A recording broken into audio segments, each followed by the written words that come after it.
How to set dietary preferences on Instacart. Well, to set up your dietary preference on Instacart, open up Instacart app.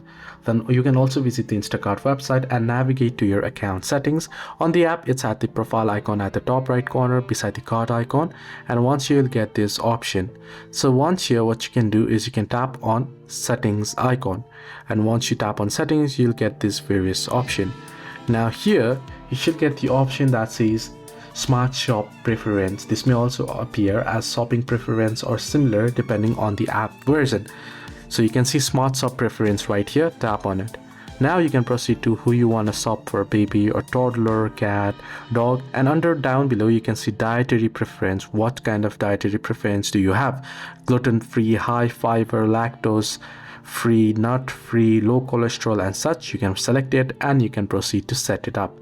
So hope this video was helpful. This is how you can set up dietary preference on Instacart.